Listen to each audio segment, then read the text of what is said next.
तो जय हिंद दोस्तों, आज के इस वीडियो में देखिए हम लोग हीमोग्लोबिन के बारे में समझने वाले हैं ना। हीमोग्लोबिन के पहले नंबर हम लोग जानेंगे कि हीमोग्लोबिन है क्या, उसका कार्य क्या है और यह अभिक्रिया करता है तो किसके साथ सबसे तेजी से अभिक्रिया करता है और किसके साथ कम अभिक्रिया करता है, और हीमोग्लोबिन की मात्रा यानी कि हम लोग यानी कि मेल में कितना होता है और फीमेल में कितना होता है। और ये भी जानेंगे कि हीमोग्लोबिन की मात्रा कितना कम होने से शरीर में एक बीमारी होता है जिसको हम लोग एनीमिया के नाम से जानते हैं ना। तो इसी टॉपिक पर हम लोग आज बात करने वाले हैं, तो आइए हम लोग समझते हैं ना।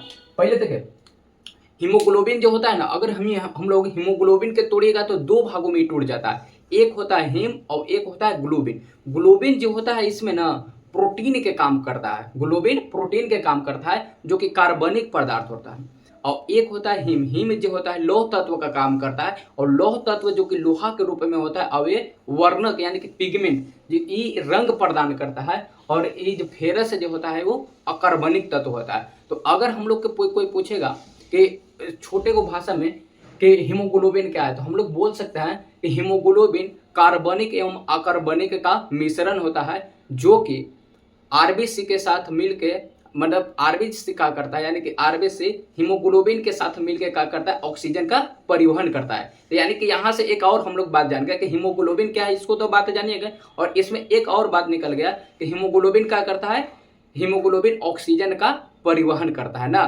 तो देखिए अब हीमोग्लोबिन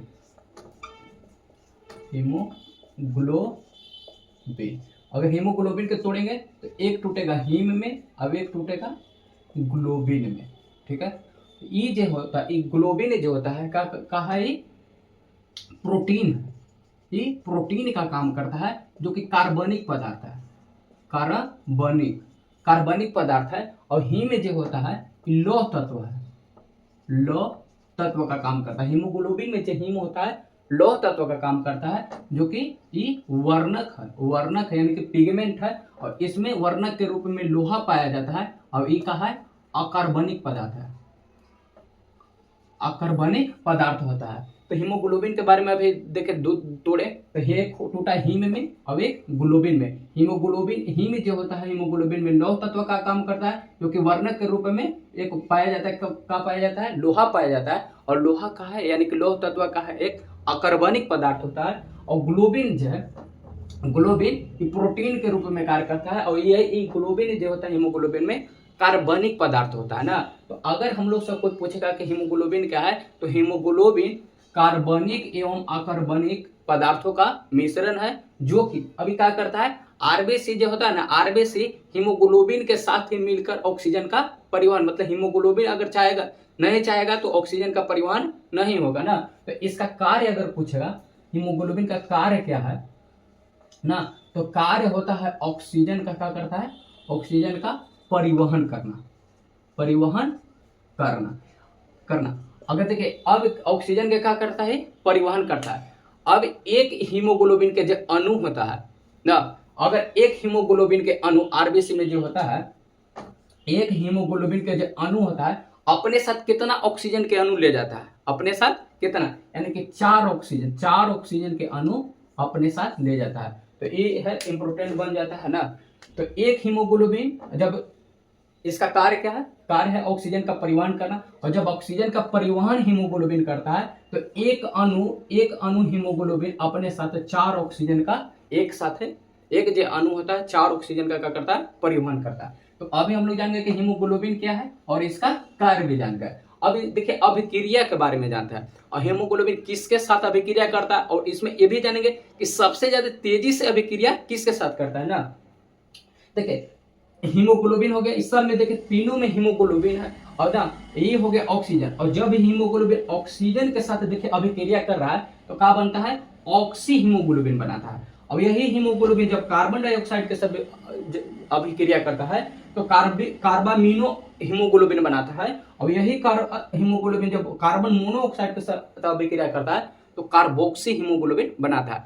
अब ई में क्या होता है कि हीमोग्लोबिन जब ऑक्सीजन के साथ अभिक्रिया करता है ना, तो इनमें कम अभिक्रिया करता है, इनमें कम अभिक्रिया माने तेजी से नहीं करता है, इनमें कम माने धीमी अभिक्रिया करता है इसमें ना। और सबसे ज्यादा अगर तेजी से अभिक्रिया करता है तो किसमें करता है, कार्बन मोनोऑक्साइड से अभिक्रिया करता है। अगर मान लीजिए कि एक कोई आदमी, कोई बच्चा है, उसको एक लड्डू दीजिए और एक बर्फी दीजिए और एक काजू कतली दीजिए, तो सबसे ज्यादा तेजी वो अट्रैक्शन किसके साथ होगा? काजू कतली के साथ होगा। और बर्फी के साथ काजू कतली से मतलब कि कम होगा, और मिठाई के साथ सबसे कम होगा। तो इसमें जो मिठाई हो गया ऑक्सीजन हो गया, और बर्फी हो गया कार्बन डाइऑक्साइड हो गया, अभी काजू कतली जो हो गया कार्बन मोनोऑक्साइड हो गया। लेकिन कार्बन मोनोऑक्साइड से जब हीमोग्लोबिन अभिक्रिया का होता है तो सबसे ज्यादा घातक होता है।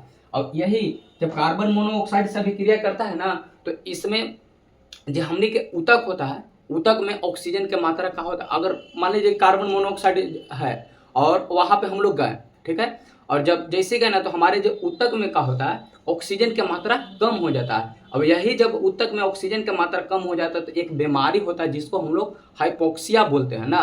तो हाइपोक्सिया बीमारी कब होता है? जब हम लोग के शरीर में यानी कि ऊतक में, टिश्यू में ऑक्सीजन की मात्रा कम हो जाता है, तो हम लोग के एक बीमारी लग जाता है जिसको हम लोग हाइपोक्सिया बोलते हैं। और यह हाइपोक्सिया बीमारी कब होता है? जब हीमोग्लोबिन कार्बन मोनोऑक्साइड से अभिक्रिया करता है तो कार्बोक्सी हीमोग्लोबिन बनाता है। तो सबसे ज्यादा अगर पूछेगा तीनों में कि सबसे ज्यादा तेजी से अभिक्रिया किसके साथ करता है, तो कार्बन मोनोऑक्साइड से करता है। और सबसे कम अभिक्रिया किसके साथ करता है? ऑक्सीजन के साथ। लेकिन ऑक्सीजन के साथ अभिक्रिया करता है, ये हम लोग के शरीर के लिए हानिकारक नहीं होता है। और कार्बन सबसे कम इससे, फिर इससे ऑक्सीजन के तुलना में कार्बन डाइऑक्साइड से ज्यादा करता है। और फिर अगर ऑक्सीजन से तुलना करिएगा कार्बन मोनोऑक्साइड में, तो ऑक्सीजन से भी कार्बन मोनोऑक्साइड सबसे तेजी से, तो सबसे ज्यादा तेजी से अभिक्रिया कार्बन मोनोऑक्साइड से, और फिर CO2 से, और फिर करता है ऑक्सीजन से।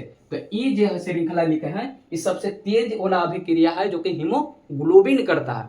तो हीमोग्लोबिन सबसे तेज अभिक्रिया कार्बन मोनोऑक्साइड से, फिर कार्बन डाइऑक्साइड से, फिर ऑक्सीजन से।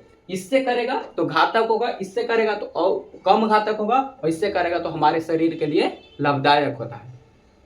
अब देखिए, अगर हम लोग देखिए एक रूम लीजिए, रूम में क्या करेंगे, कोयला जला दीजिए। अब कोयला जलाइएगा ना, तो उसमें क्या होगा, कार्बन मोनोऑक्साइड के मात्रा बढ़ जाएगा। और जैसे ही कार्बन मोनोऑक्साइड का मात्रा बढ़ेगा तो हम लोग सांस लेंगे तो वो जाएगा हम लोग के ना एयर के रूप में जाएगा।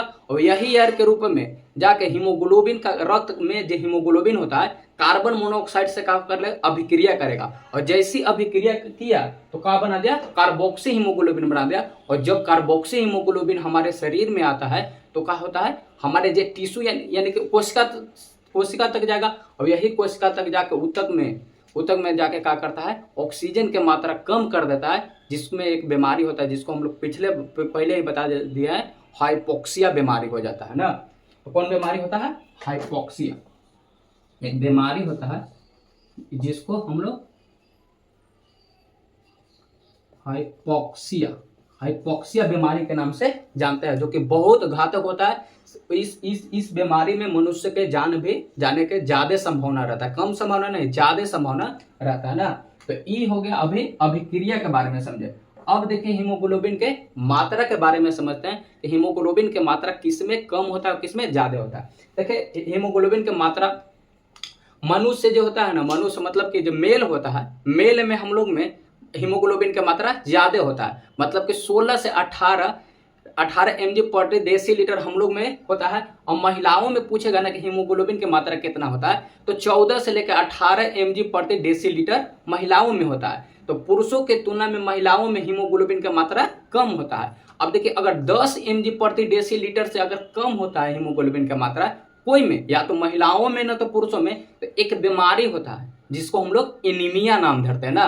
तो पूछेगा ना सवाल कि एनीमिया बीमारी होता है किसके कमी से, तो हीमोग्लोबिन के मात्रा के कमी से। और इसमें भी पूछा कि कितना कम रहेगा, तो 10 mg डेसीलीटर रहेगा, पर डेसीलीटर रहता है, तो एक बीमारी होता है जिसको एनीमिया बोलते हैं।